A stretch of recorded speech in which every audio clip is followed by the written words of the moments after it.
Magandang lalaki at babae po sa inyo lahat. Ako po si Vic Garcia. Ako na po yung kapamilya, Evelyn Garcia, at ito ang Tulong ko pa sa Global sa TFC, The Filipino Channel. Nandito naman kami para bigyan kayo ng tulong kaalaman para sa buhay na mas matagumpay, Mas masaya. at mas makabuluhan. Kapamilya, hanggang kailan mo dadali ng sama ng loob na hindi mo naman kayang aminin? At paano kung ang gusto mong kalimutan ay hindi mawala-wala hanggat hindi mo talaga hinaharap? Good news, mamaya pag-uusapan natin kung ano-ano ang dapat malaman at gawin para mawala ang sama ng loob. Sa ating episode na Heal Your Heart. Sa usapang Real with Lucci, matutunghayan natin ang kwento ni Kuya Desma. Paano niya hinarap ang pagsubok sa kanyang married life? Kanino siya lumalapit sa oras ng kanyang pangangailangan? Pero bago ang lahat ng yan, patuloy po kaming nagpapasalamat sa lahat sa patuloy niyong pagsubaybay ng programang Tulong Ko Pasa Mo Global. At syempre, happy viewing to Tito Gimo and Tita Terry Moreno. Also, happy viewing to Bing and Nena Puentabella. Meron pang nagbe-birthday ha. Happy 80th birthday po kay Miss Rosalinda Arevalo. At nagpapa-shoutout si Jenny sa kanyang nanay. Get well soon po kay Ma'am Charito de la Cruz. At syempre, season ng graduation, di ba? Special greetings, happy birthday to Justin Lobaton, and congratulations for graduating from Cal State Long Beach with a degree of electrical engineering. Congratulations din sa kanyang mga proud parents, kay Gab and Mary Ann Lobaton. Panoorin natin ang celebration held at Laguna Woods. Just give us strength in our bodies, nourish us for every day, and always be grateful for the blessings that we have in our lives.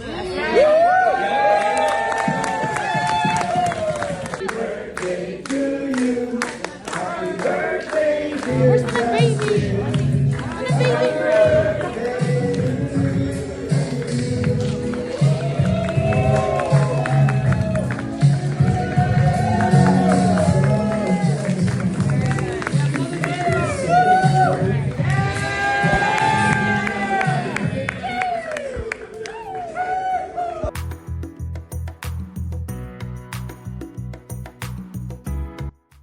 Wow, indeed, it is a milestone for all the graduates of 2026. Again, congratulations! Okay, simulan na po na natin ang ating programa ng Tulong Pampagana. Paniniwala po namin one idea, or in this case po, one quote can change your life. Yes, at ang tulong pampagana quote natin sa araw na to ay, ang injury ay hindi katapusan ng laban. Minsan ito ang paraan para turuan tayo ng katawan na magpahinga, magpalakas at bumangon ng mas matatag. Yan, totoo po yan. May mga pagkakataon po na injured tayo, mabaksak tayo, nababalian tayo ng buto. Kaya marami tayong sakit na nadadama sa ating buong katawan. Good news po, may solution po ang lahat ng yan. Think about this. Ilang beses ka na bang nadapa sa buhay? Physically, emotionally, literally, whatever. Yung tipong naglalaro ka lang, o may naglalakad ka lang, o tumatang, o wala kang nga nang ginagawa, bigla ka na lang nadapa. Sabi mo, Aray.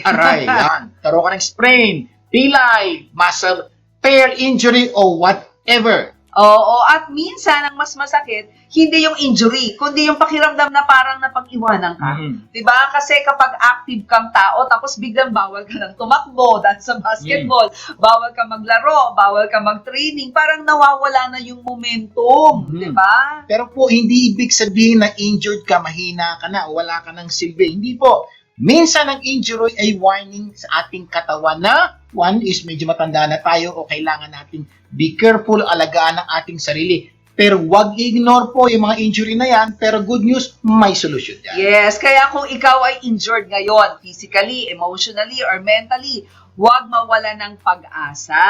Hindi lang po ang injury o sakit sa katawan para magampanan po natin yung mga dapat nating magampanan. Minsan ito po ay simula para ikaw ay mas maging matalino, mas magaling, o mas lumakas. May solusyon at makabagong paraan luna sa sports injury na walang operasyon. Mula yan kay Dr. Isagani Leal, and specializing po siya in musculoskeletal medicine and sports injury based in the Philippines. Si Doc Leal po ay kilala in performing procedure na sa pamamagitan ng PRP, yung platelet-rich plasma therapy. Tanongin natin si Dr. Leal, Doc, ano po ba ito? Ang PRP po stands for platelet-rich plasma therapy. No? Ginagamit natin to sa mga sports injuries, sa mga ACL tear, meniscus tear, mga osteoarthritis, na instead of surgery, bubuksan ang tuhod ninyo at tatahiin nyo na punit. Ngayon po, through the help of PRP, instead na tatahiin siya, pwede natin siyang ididikit through your own blood. So mag-extract lang tayo ng blood sa inyo, paprocess sa laboratory yon, then i-isolate natin yung platelet doon at i-inject natin kung saan yung exact location ng injury o yung arthritis, mag-grow po yun, mag-regenerate at magdidikit po yung mga napunit sa loob lamang ng 2 linggo. No? So kung meron tayong problem sa mga meniscus tear, mga arthritis, ito po yung alternative sa surgery. Yan po ang ginagamit natin dito ngayon. Maraming salamat, Doc Gani, for educating our viewers, lalo na may nararamdamang sakit, na may solusyon po pala ang kanilang problema. Kaya po, ang aming hiling po, huwag niyo pong tiisin yung sakit na yan, maghanap po kayo ng solusyon. Yan, may PRP, no? Kaya kapamilya, kung kayo ay may sports injury or arthritis, huwag kalimutang bisitahin si Dr. Isagani Leal. Contact him at CMS, Center for Musculoskeletal Science Asia, in the Philippines. Pwede rin kayong magpakonsulta via Zoom, video conference while you are in the US. Kaya don't wait before it's too late. Contact him through the information flashed on your screen. Bago tayo mag-break, magbibigay daan po muna tayo sa usapang real estate mula kay Risa Orias ng Ayala Land. Risa! Kapamilya, alam mo yung feeling na sumasahod ka naman pero parang dumadaan lang sa palad ng pera. Pagdating ng sweldo, yes, rich na ako. Pero after 3 days, Lord, may trial lang po ba yun? Pero think about this. Hindi porket malaki ang income, secured na ang future mo. Kasi maraming tao, malaki ang kita, pero maliit ang ipon. Habang ang iba, simple lang ang buhay, pero financially peaceful. Dahil marunong magplano. At isa sa madalas nating dinidelay, real estate. Parang love life lang minsan. Nung available pa, hindi pinansin. Pero nung may mahal ng iba, sana pala. Kaya habang maaga, pag-isipan mo na. Sa Ayala Land, hindi ka lang bumibili ng property. You're investing in a trusted developer, prime locations, quality communities, and long-term value. At eto pa, near business districts at transport access. Kaya mas convenient perhan, mas attractive parentahan, at mas may potential mag-appreciate over time. Hindi ito pagyayabang ha, this is future security. Kasi habang naghihintay kang maging ready, tumataas din ang presyo ng opportunities. Start smart, start early, start with Ayala Land. Tara! Usap tayo ha. Contact me and let's explore the right Ayala property for you. This is Risa Orias, reminding you, ang magandang buhay, hindi hinahintay, pinaghahandaan. Maraming salamat, Risa. Until next time. By the way, if you're looking for an outstanding and trusted immigration lawyer with expertise and compassion for Filipinos, reach out to Attorney Ed Alan Lindin. Tawagan po ang numero 747-214-7474 for free consultation. O mag-email po kayo sa tulongkopasamo@gmail.com. Ayan, magbabalik pa ang tulong ko para sa mga global. Huwag bibitin. Tulong ko ipasa mo, gaganda ang mundo. Tulong ko ipasa mo, gaganda ang mundo. Nagbabalik ang tulong ko, pasa mo global. Rick Garcia po balik. At Evelyn Garcia, Dadako na tayo sa ating tulong pampaganda ng buhay. ang paniniwala namin, you don't become what you want, you become what you do continually. At dahil gusto namin patuloy gumanda ang buhay nyo, patuloy po kami nagbibigay ng mga inspiring stories na pwede nyo kapulutan ng aral para mas gumanda ang buhay nyo. At syempre, yan ay sa Usapang Real with Lucy Cruz Valdez. Matutunghayan natin ang kwento ni Kuli Desma. Paano niya hinarap ang pagsubok sa kanyang married life? Kanino siya lumalapit sa oras ng kanyang pangangailangan? Panoorin natin ito. Lucy!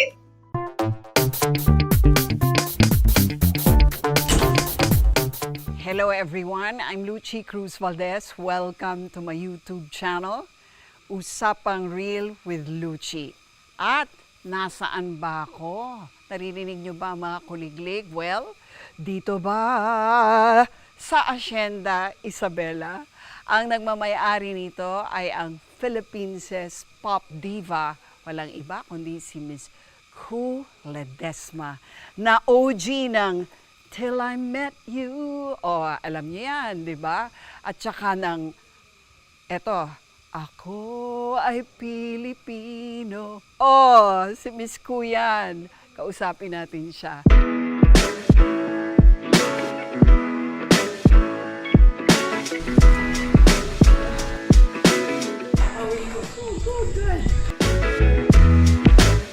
I will change my shoes. I have sexy shoes. Because I don't think 70. Many people have told you that. Because I don't think 70. I think 50 Yes. plus. Tama. Tama. As a man thinks. Yes. Ku, you don't look like you've been through hell. Well, by the grace of God, you know, He restores naman eh. He does. Oo. But I can't imagine that you went through hell because you've always been napakarigal mo. Lucy, Parang- when you say hell, what do you mean? No, I mean, kasi di ba, yung expression na she went through hell, parang talaga you expect talaga, di ba, bagsak na bagsak Although I na. never say that Why not? I went through hell. Why not? Because I don't imagine that the trials in life is to make you go through hell, Mm. but really to teach you kahit na may problema. Although it's difficult, di ba? Mm-mm. Pero ngayon parang nagagawa ko na pwede kong tawanan ng problema. Yeah, Oo. okay, so tell me, what was the worst? Well, let's list down the worst disciplines worst. of the Lord on your life. Well, the discipline of changing my character. Tell me about your marriage and how, I mean, you know, everybody knows naman in general. I've spoken about the details before. Before, I didn't want to even say na, oh, umalis yung husband ko. Kasi parang, si Ku Ledesma, iniwanan ng asawa. I was broken, period. Very broken. Balde-balde ang iniyak ko. And syempre, hindi mo pa naiintindihan. I didn't even know that there was another person involved. Kasi, you know, my husband was saying, we're not, you know, hindi tayo we don't understand each other, we're always arguing, we can't work together. For 2 weeks, I was in limbo. I didn't know what was happening. And then a friend calls me and says, there's another party, you know, a third party. So doon, parang doon ako nagalit, lalo ako nagalit. You know, I felt betrayed, whatever that was. Angry, talagang galit na galit ako. And then I remembered my friend from Bacolod, si Ed Gatchalian. Yes. And then he shared with me, well, we do not wrestle with flesh and blood. Ibig sabihin, demonyo, kaaway natin, hindi tao. So, you know, namulatan ako. Pero, you know, I kept telling him, kung ayaw niya, di wag. Bakit ba ako mamimilit sa ayaw? Sabi ko, hindi naman ako pangit. Malakas ako kumita. I'm sure I'll find someone. Siyempre, magaling si Ed. Sabi niya, teka, Ku. Tingnan muna natin what God wants. That was the thing that made me so hungry for the Word. I could not put the book down, ang Bible. Then I started, and then I discovered in the book of Matthew, love your enemies. Sabi ko, oh my gosh, how will I do this? Galit na galit ako doon sa babae, di ba? And then I saw in James 5:17, the prayer of a righteous man is powerful and effective. Sabi ko, oh, sige Lord, I will walk righteously with you and I will pray that my husband comes back. Kasi sabi ko, I cannot live alone. I cannot be alone. Ano ang inspirasyon ko? Walang magmamahal sa akin. So, on the 7th month, nakausap ko pa nga yung husband ko on the phone. he was packing his things in the US and sabi ko sa brother ko, kakausapin ko siya. Parang naging ano ko, no? Yung parang nagkaroon ako talaga ng courage to speak it. And I kept telling people, babalik yon, ganyan. Alam mo ba, sabi ko sa kanya, oh, even if she's the Queen of Sheba and the most beautiful woman, babalik ka eh. Yung ganyan, he was quiet. He was quiet on the phone. Akala ko binagsakan ako. So, sabi ko, hello? Sabi niya, yeah. Ganon yung dating. Anyway, bumalik siya after 2 months. So, on the 9th month, bumalik siya. So, we put up a business. Our business became so successful. But And I believe, how's the marriage? oh, we fell in love again. Talaga, At least, talaga. we think, whatever that was. Whether that was real talaga. love So, or it whatever. was really answered prayer. Oo, I wanted it to- must have been for you, no? I want to work it out. I mean, I'm already a Christian. I believe, that we can work it out. Kaso, nagkaroon na naman ng isang babae. Oh, I prayed on my knees that night that he left. He was still in the house, and I said, Lord, you're going to teach me how to battle with this, and you will give me the joy to fight this battle. And I kept saying so many things to the Lord, and Lord, you will make my life exciting. So, Ganon. ganun na yung prayer mo. Oo. Hindi Tapos, na yung bring him back to me again. Hindi. Hindi. Hindi. Sinabi ko lang, your will be done. This time, I could accept na. Kasi wala akong pain. The first time, yun yung, I was lonely, magkakaroon ako ng loneliness, may pain ako, very mababaw pa yung way of thinking ko na I'm not going to have an inspiration when I sing, yung ganyan-ganyan, no? Parang, how can I live a life without someone? So when I woke up the next day, the second time we separated, because of that prayer, naging real yung promise ni Lord na crying may come at night, but joy comes in the morning. So when I woke up, I only had 3 hours of sleep, but boy, I felt so light-hearted. I said, wow, Lord, what is this? Yung grace ng Panginoon na naramdaman ko, na tinanggal niya lahat yung bigat. Na I will never forget that day. Na sabi ko, sige Lord, I'm not gonna cry anymore. So it's been, how would I say? It's been 26 years that I started, reading the Bible, doing Bible studies. 25 years ago nangyari yon, 26 somewhere there. And it's been about, how would I say, more than 18 years na hindi na kami magkasama. So how are you and your husband now? Are you friends? We are friends. Oo. Better than before.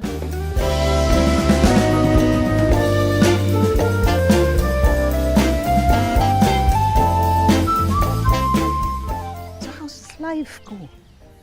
Life is so good. Magkaroon man ng challenges, I know kasi who to go to eh. And I know that, Christ really is the solution to everything. But what's important is you ask for the joy. The joy to give you the strength. The joy of the Lord is our strength. Maraming salamat, Luchi. At syempre maraming salamat din Kuya Desma for sharing your life story. Pero hindi dyan natatapos. Paano siya binago ng Diyos? Kung kayo ay nabitin, ipagpatuloy at panoorin ang panayam ni Luchi. Bisitahin lang ang Usapang Real with Luchi on YouTube channel. Huwag kalimutang mag-like, mag-subscribe to stay updated sa mga bagong usapan. Bago tayo mag-break, magbibigay daan po muna tayo sa usapang kagandahan. Mula kay Dr. Gisela Trajano Sarmiento ng Skin, Face, and Body Anti-Aging Center in the Philippines. Hello everyone! Today, let's talk about something many people overlook, moisturizing your skin. Well, some people think, ay, oily na nga mukha ko, bakit pa ako mag-moisturize? But here's the truth. All skin types need hydration, even oily skin. When your skin lacks moisture, it actually produces more oil to compensate. So that's why skipping moisturizer can make your skin even oilier. So what should you do? Choose the right moisturizer for your skin type. For oily skin, go for lightweight or gel-based products. For dry skin naman, use cream-based moisturizers that provide deeper hydration. So apply moisturizer after washing your face while your skin is still slightly damp. This helps lock moisture more effectively. And don't forget your neck, ha? This is often neglected, but your neck is part of your skincare too. So also, drink plenty of water. Remember, hydration starts from within. No matter how many products you apply in your skin, if you're dehydrated, your skin will show it. Because healthy skin is not just about looking good. It's about keeping your skin strong, smooth, and protected.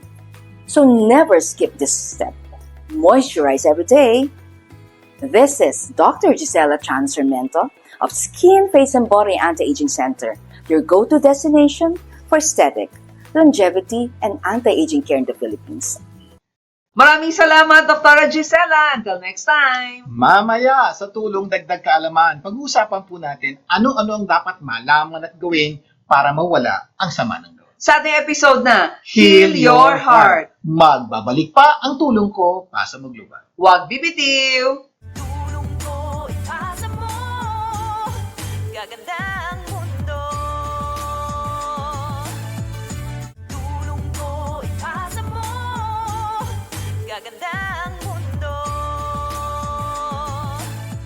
Nagbabalik ang tulong ko para sa magluban. Vic Garcia po muli. At Evelyn Garcia, bago natin pagpatuloy ang topic sa araw na to, magbibigay daan mo tayo sa usapang life insurance mula sa Outstanding Living Benefit Specialist na si Gina Criste. Gina!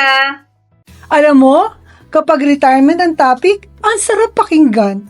Beach house, travel goals, morning coffee na walang alarm clock. Pinaghahandaan natin yan. Nag-iipon, nag-i-invest. Excited na tayong mag-enjoy. Pero, here's the real question.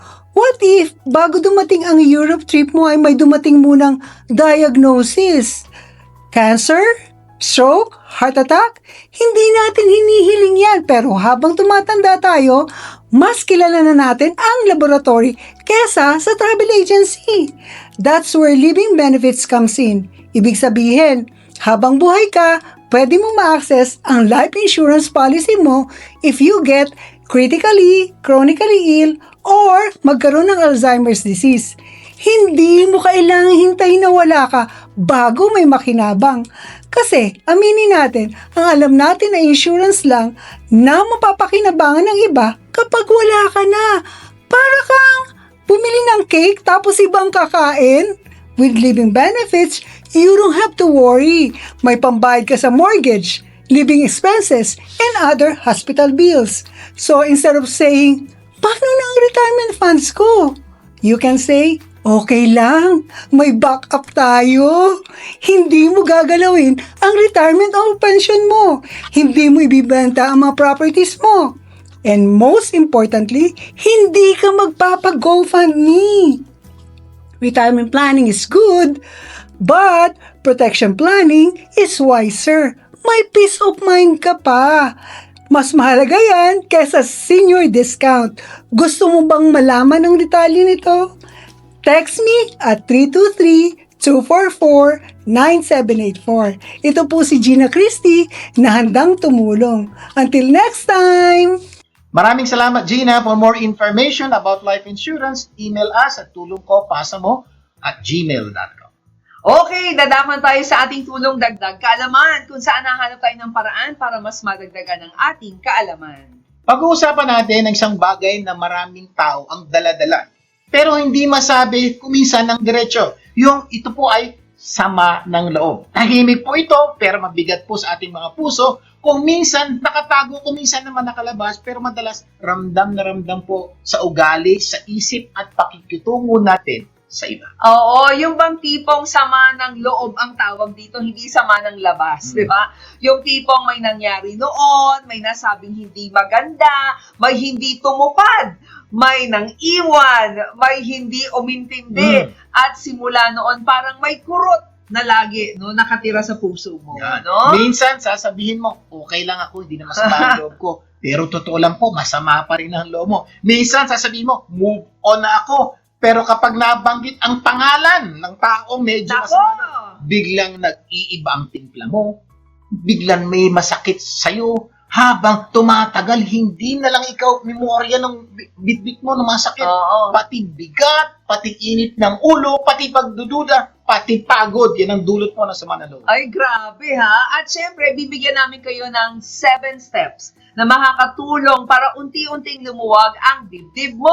Good news po sa araw na to, pag-uusapan natin kung ano-anong dapat malaman at gawin para mawala ang sama ng loob. Sa ating episode na Heal Your Heart. Lalo na po sa mga mag-asawa, magkapatid, mag-ina, magkaibigan, magkaopisina na may pinagsamahan, na sumama ang loob, mayroon pong paraan para maayos po ito. So makinig po kayo mabuti sa mga practical steps na pwede niyong gawin para mawala sa sama ng loob at magkaroon po kayo ng maayos na pagsasama. Okay. Step number 1. Step number 1, admit the hurt honestly. Mhm. Kasi alam nyo kapamilya, itong unang kailangan gawin Kasi hindi mawawala ang sama ng loob sa pamamagitan ng pagpapanggap na wala kang nararamdaman. Di ba? Kaya maraming tao po ang magaling magtago, Oo. marunong ngumiti, marunong magbiro, marunong magsabing wala lang, pero ang totoo, nasaktan siya talaga at mayroon pong sama ng Oo, para sinasabi mo, wala lang to, di ba? Pero pag-isipan mo to kapamilya, ano ba talaga ang masakit? Na-betray ka ba? Na-ignore ka ba? Na-disrespect ka ba? O hindi ka lang talaga pinahahalagahan? Or parang hindi ka Oo, napansin. Hindi ka valued. Okay. Oo. So yan po yung normally, ang punta po natin is, kailangan alamin mo ano ba talaga yung ugat ng sama ng loob mo. Kasi po, mahihirapan po tayo solusyonan kung di natin alam kung saan ang galing. Oo. May isang paalala mula kay Carl Jung na bagay dito. Sabi nga niya is, until you make the unconscious conscious, it will direct your life and you will call it fate. F-A-T-E. No? Ibig sabihin, kapag hindi mo pinangalanan ang sugat, no? Yan ang tahimik na magkokontrol sa ugali mo. So, name it. Totoo po, Diba? alamin niyo po mabuti. Minsan, masama loob mo. Bakit? Kung minsan hindi mo alam. So, hindi mo pala alam ba't masama ang loob mo. Huwag na sumama ang loob mo. Now, may mga pagkakataon, talagang alam mo. Oo. Identify mo. Ito ang dahilan ba't sumama ang loob ko. Now, dahil alam mo na, baka maharapan na natin ng solusyon para mawala yung sama. Sabi nga name it so you can tame it. Yeah. Diba?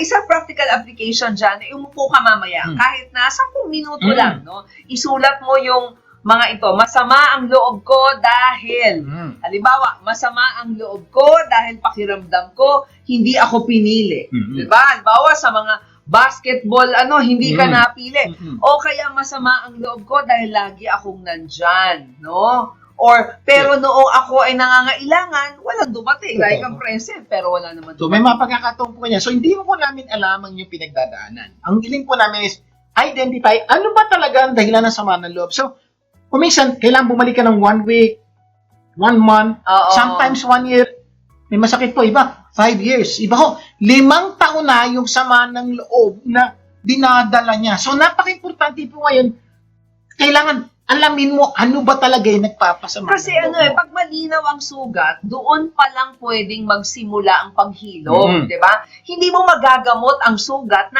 ayaw mong aminin. Kaya diba? kung minsan nga, hindi natin alam ang dahilan, hindi po malaki problema. Oo. Kung minsan nakalimutan na nga natin ang dahilan, pero masama pa rin ang loob natin, problema po yun. Now, kung hindi nyo na malaman, pwede rin, huwag ka nang sumama ang loob kasi hindi mo na alam. Pero kung meron ka talaga matinding dahilan, punta tayo step number 2. Number 2, stop feeding the pain in your mind. Yan. Ayan. Kasi minsan, ang sugat, totoo naman, di ba? Pero ang paulit-ulit na replay sa isip, lalo itong pinalalaki, di ba?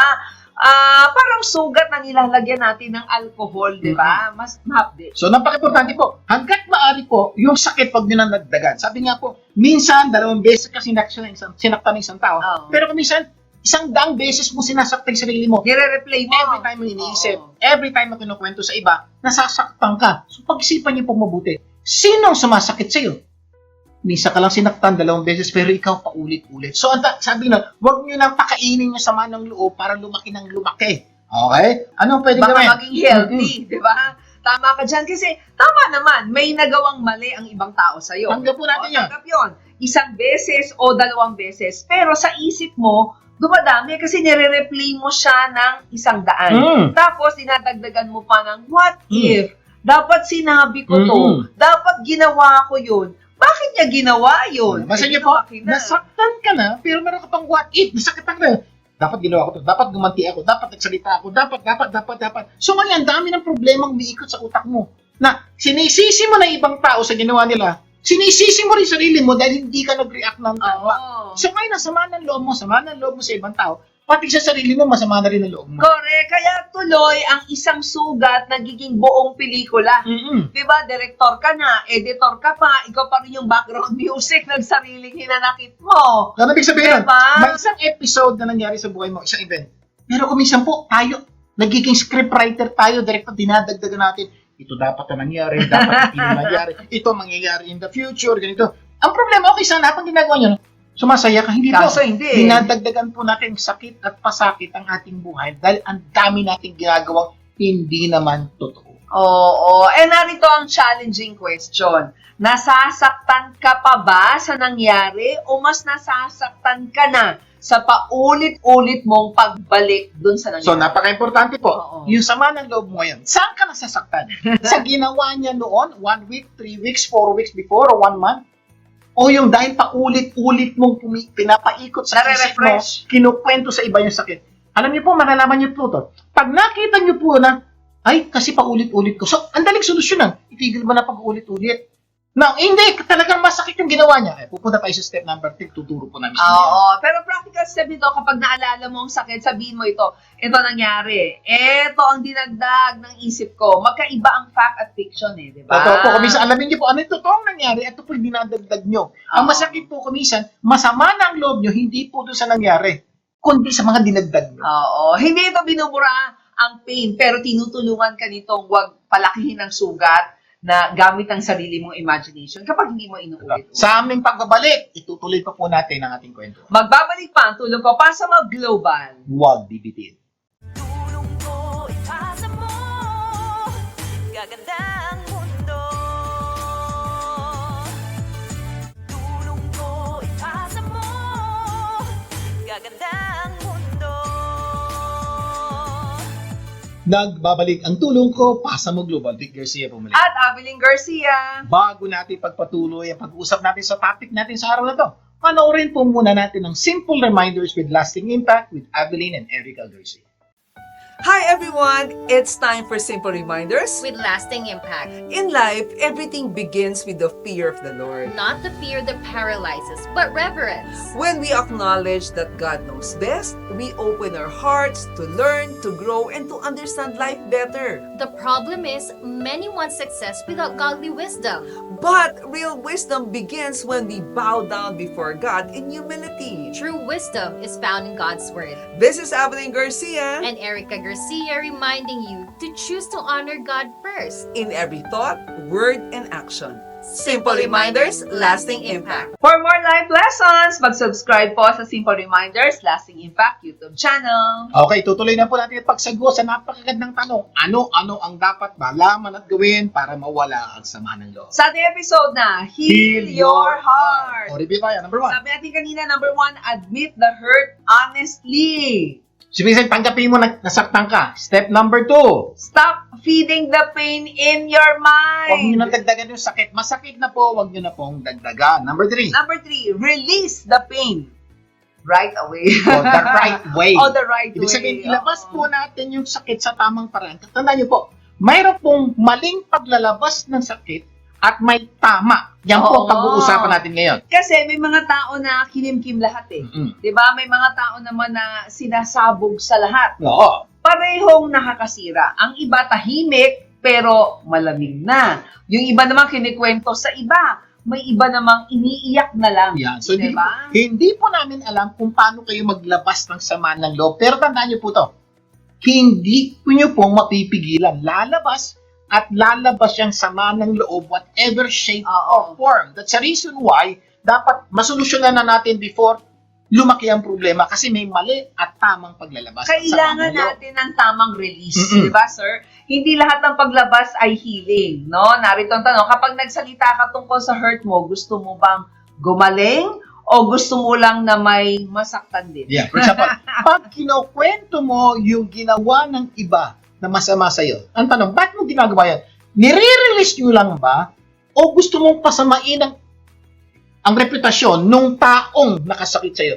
Malinaw po to. kayo po nakakaalam. Kasi kung minsan, wala lang, gusto ko lang ma-release, rant lang. Pero may mga pagkakataon po, talagang gusto nyo pasamain ng reputasyon. You need to be honest with you. Or gusto mo may kadamay ka, Mm. 'di ba? Ano-ano mga paraan para mailabas ng tama ang ating sama ng loob? Ito, may, Diba? may iba-ibang paraan po. Ito po, na pwedeng hindi makasakit sa iba. Pwede isa, no? Pwede kang mag-journal. Ang ibig sabihin ng journal, gumawa po kayong diary nyo, isulat niyo yung sama ng loob nyo, isulat niyo po yung nangyari, isulat niyo po, doon niyo po i-release. Ilabas, oo. Kasi release lang kailangan mo.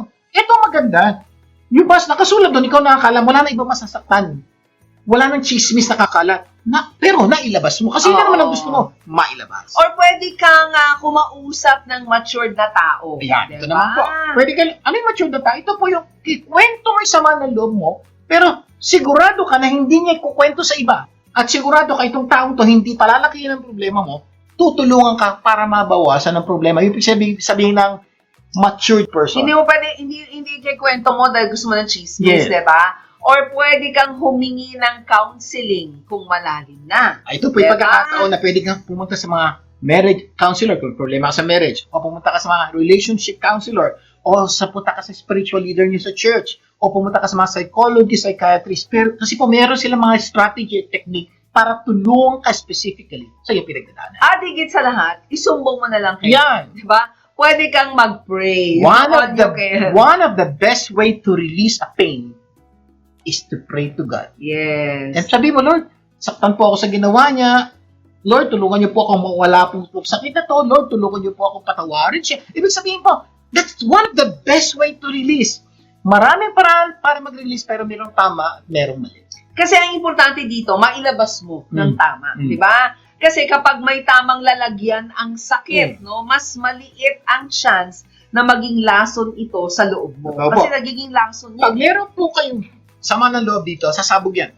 At hindi po tama ang pag-release, maraming tatamaan, maraming masasaktan. Oo. So, dapat i-release po natin ng tama. Ng tama. Number 4, face the deeper issue. Not just the surface hurt. Ano po ibig sabihin nito? Ito po ang madalas na nakakalimutan ng maraming tao pag may sama ng loob. Minsan, ang sama ng loob, hindi lang naman tungkol sa nangyari nung sitwasyon na yon o nangyari ngayon.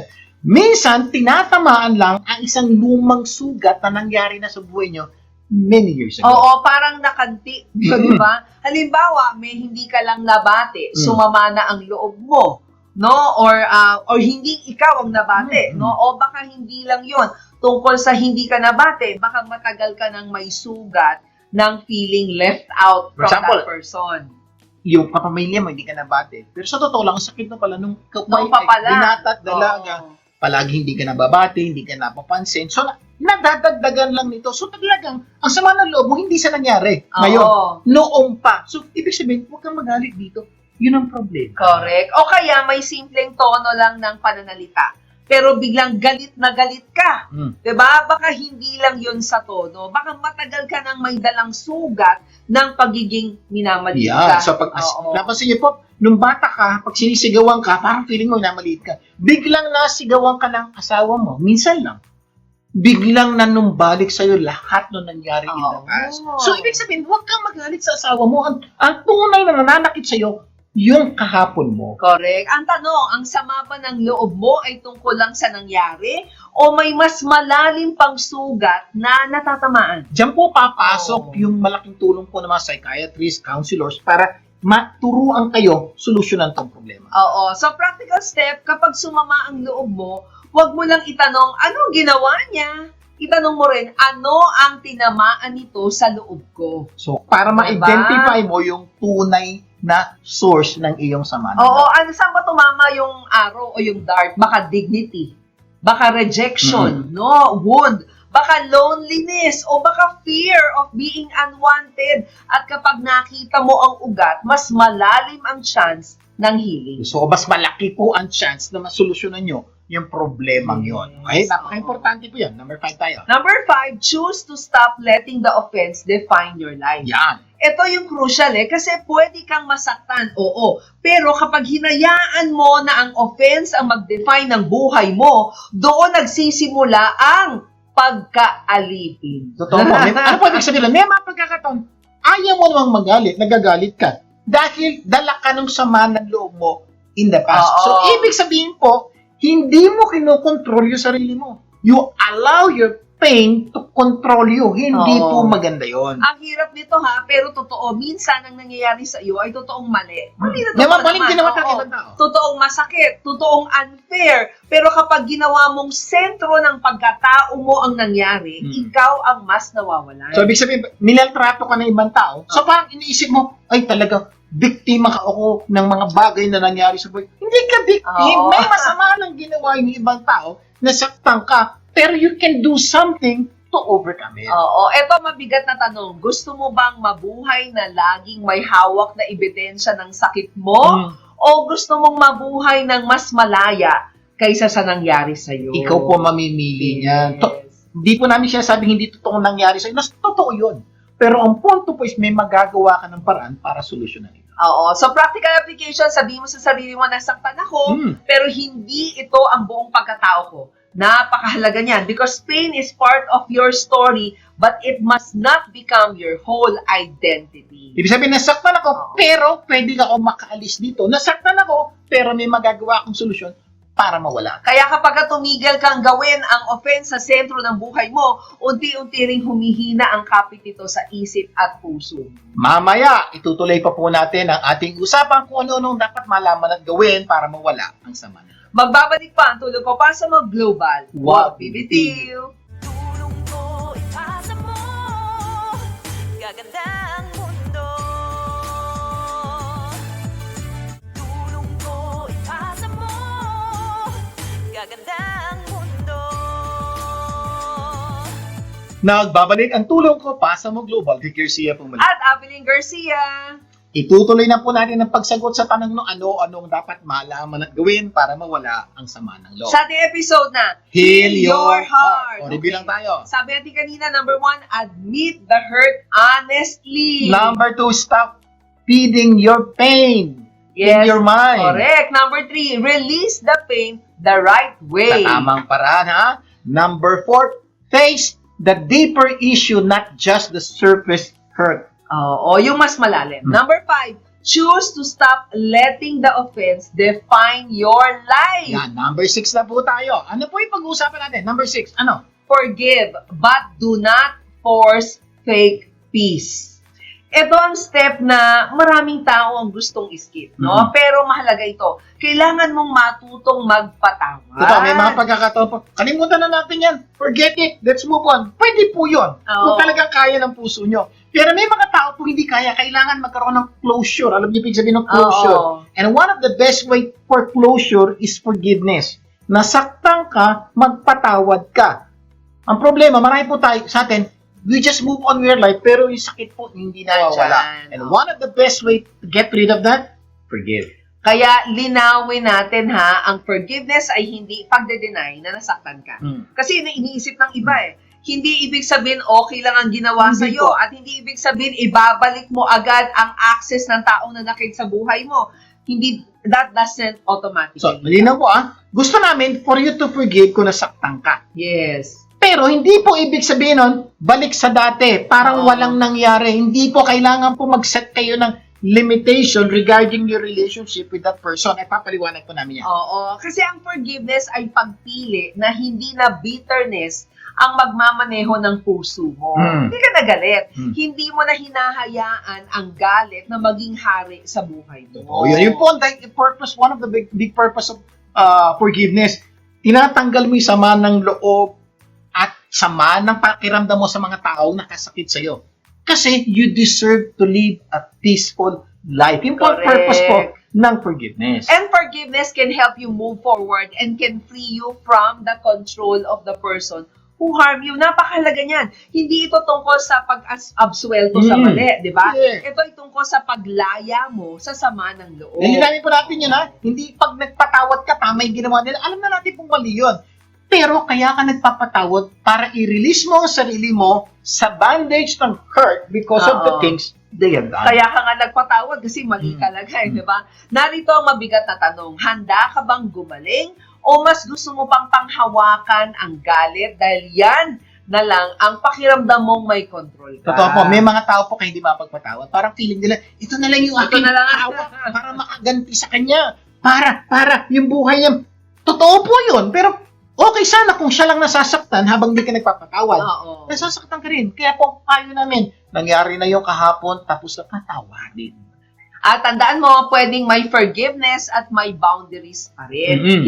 Hindi fake na peace, no? Mhm. O kapayapaan. Hindi plastic na smile. Hindi pretend na okay. Healing with wisdom, ang tawag. Totoo, ano po yung healing with wisdom? Tuturo po namin sa For example, mag-asawa, may maling ginawa yung asawa mo, patawarin mo. Pero bigyan mo ng boundary. Honey, pinatawad kita sa kasalanan, no? Pero mula sa araw na to, ito hangganan muna natin.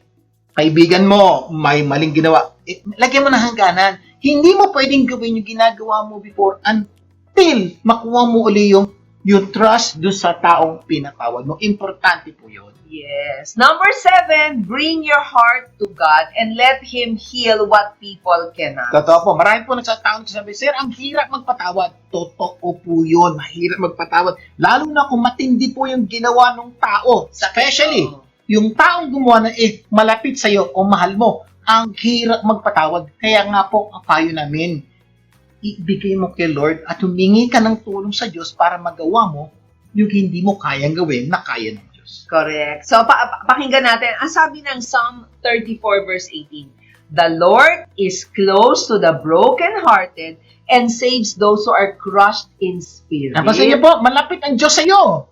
Kapag dumadaan ka sa problema ngayon, nandiyan ni Lord, kasama ka. Yes. At kaya kanyang iligtas sa sitwasyong nandun ka kung lalapit ka lang sa Kanya. Totoo po to. May paalala pa nga Matthew 11:28 Sabi niya, "Come to me, Yan. all you who are weary and burdened, and I will give you rest." Yan na po ang paalala ng Diyos. Ano man ang pinagdadaanan mo? Mabigat.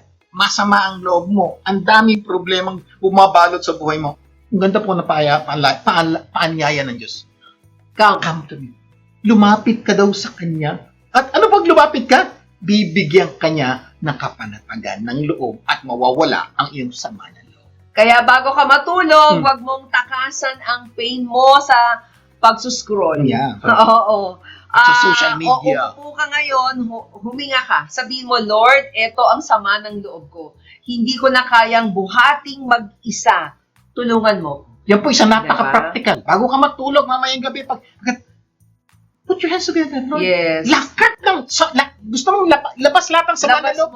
Ilabas mo. Bakit? Kaya ni Lord yun at hindi ikukwento ni Lord sa iba yung problema mo. Kaya ni Lord at mararamdaman mo ang kapanatagan ng loob. Oo, minsan hindi agad nawawala ang sakit, pero sa mismong paglapit mo, nagsisimula ang paglambot ng puso at malaking bagay yon. Kasi ang pusong malambot sa Diyos, mas may pag-asa kaysa sa pusong punong-puno ng pait. Totoo. Wait, you put together and pray, parang sinasabi mo, Lord, kaya mo to, hindi ko kaya to, alam ko tutulungan mo ko. Pag ganun po yung utak niya, parang dumadali po ang solusyon sa problemang ating pinagdadaanan. Okay, balikan natin yung 7 steps para malaman at gawin ang kailangan para unti-unting mawala ang sama ng loob. Number 1, admit the hurt honestly. Number 2, stop feeding the pain in your mind. Number 3, release the pain the right way. Okay, number 4, face the deeper issue, not just the surface hurt. Number 5, choose to stop letting the offense define your life. Number 6, forgive but do not force fake peace. Number 7, pinaka-importante, bring your heart to God and let Him heal what people cannot. Napakaganda po na, mga kaibigan. Tandaan nyo, ang sama ng loob, kapag kinimkim mo, hindi lang basta mawawala, madalas lumalalim. Minsan nagiging galit, minsan pagod, minsan pait. Pero hindi ibig sabihin na dahil may dinadala ka ngayon, doon na natatapos ang kwento mo. Hindi ibig sabihin na dahil nasaktan ka, kailang mapait ka. O mapait na ang buhay mo. Oo. Pwede kang gumaling. Pwede kang lumaya. Pwede mong ibalik ang puso mo sa lugar na hindi ito pinamumulgaran ng galit at sama ng loob. Naku, kapamilya, sana marami tayong natutunan sa ating pinag-usapan ngayon. At next week, mas marami pa tayong pag-uusapan na tunay na magpapaganda ng iyong buhay at ng mga mahal niyo sa buhay. Okay, closing prayer tayo. Ang mga nasa langit, maraming po salamat sa pagpapaalala niyo sa amin na kaya pong mawala ng sama ng loob namin kung kanino mang tao sa aming kapaligiran. Lalong-lalo na po kung kami lalapit sa inyo at ibibigay namin lahat ng aming sama ng loob sa inyo at Pangako niyo po, bibigyan niyo po kami ng peace. Pagpalain niyo po lahat ng Pilipino saan mang sulok ng mundo. Lahat ang itinalangin namin sa pangalan ni Jesus. Amen and amen. Laging tandaan kung ano man ang naitulong ng programang ito, ipasa mo naman sa iba. Imbitahin niyo po ang inyong mga kapamilya na tumutok sa programang ito sa susunod natin. At sama-sama nating pagandahin ang ating At buhay. ng mga mahal natin sa buhay. Ako po ang inyong kapamilya, Vic Garcia. Ako naman po si Evelyn Garcia. Laging tandaan, sa tulong ko pasa mo global, gaganda ang mundo. Tulong ko ipasa mo. Gaganda